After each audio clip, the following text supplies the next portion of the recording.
Hello, and thank you for joining us on this edition of the O-State Report. We're glad you're with us. I'm Mason Dougherty. So when Jacob first started playing tennis, he really liked the fact that he could be independent on the court and not have to rely on other teammates, unlike his first sport, volleyball.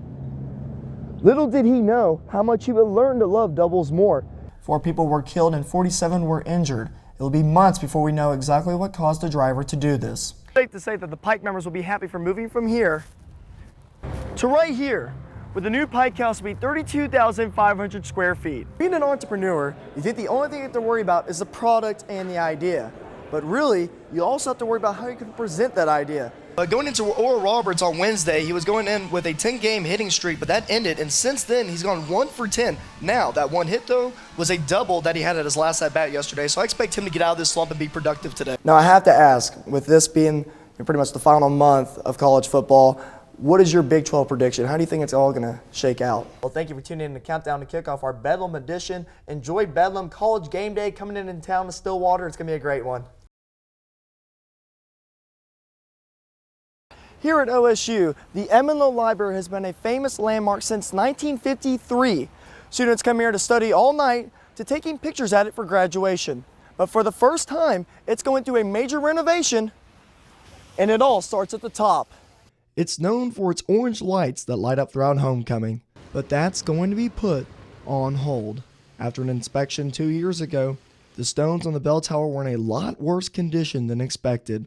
So some of the stonework had hairline cracks in them, some of them had pits in them, there was lead paint on the facility. The limestones were worn down from weathering.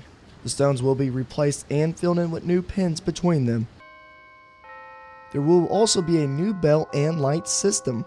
The renovation will cost $1.8 million. But make no mistake, this renovation is not to take away from the traditional look of the library. What we want to do is restore it to the 1950s look, so the last 60 years. We didn't change the look over the last 50 years, 60 years, but we want to restore it so it'll last another 50, 60 years before we do major maintenance. It's important that OSU keeps an image to the library that everyone has been able to relate to for so many years. Our campus itself has a look that people love and is very evocative of OSU, and the Emenlo Library embodies that. Sadly, the bell tower will not be ready for homecoming. The construction is ahead of schedule though. The renovation is expected to be done by the end of December, but there is a 50-50 chance it can be done for fall commencement. For O-State TV, I'm Mason Dougherty.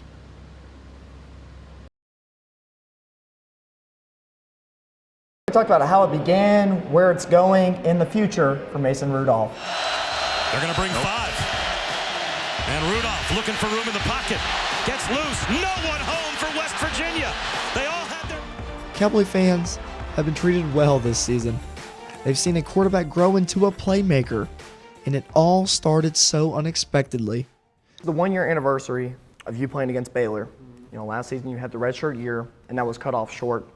And sure enough, now you're starting, playing against Baylor in Waco. Tell me, what's going through your mind? Last year it was kind of a hectic week. Kind of found out I was playing, I think, on a Monday, so a little early in the week. But it was a good week. I feel like it was definitely nerve-wracking just because it was your first one and you didn't know what it was going to be like, and you're playing a great team like Baylor. At Northwestern High School in Rock Hill, South Carolina, Rudolph won the state championship his senior year.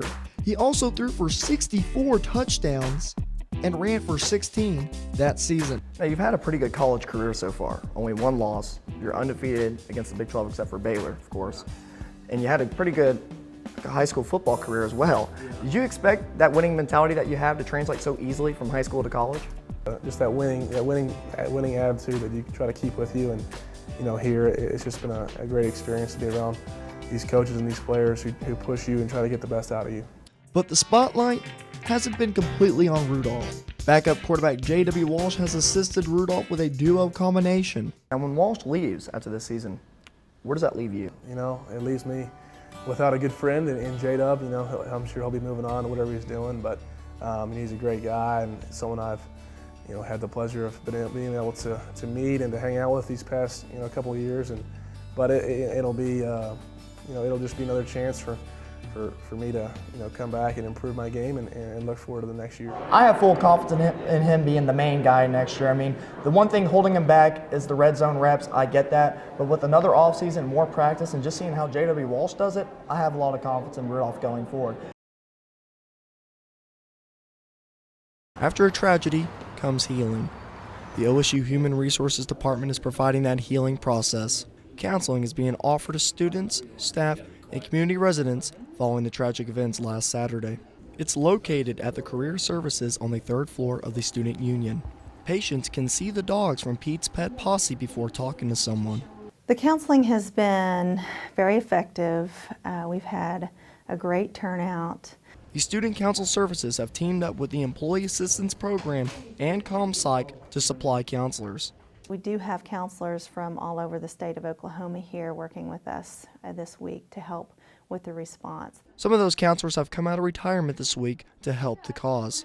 The counseling services at OSU have dealt with tragedies in the past, but there's one key difference between this tragedy and the plane crashes from 2001 and 2011. This one, we were here. We were at the parade. Our students, our community members, even first responders, police, firefighters, there were nurses there. With the amount of people that saw or can relate to the crash, the counseling service is encouraging people to come in.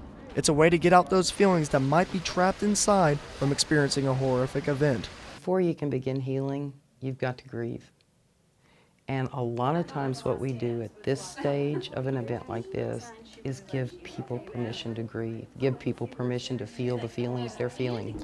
Here at Career Services, extra counselors will be here next week as well for anyone that needs help. For O State TV, I'm Mason Dougherty.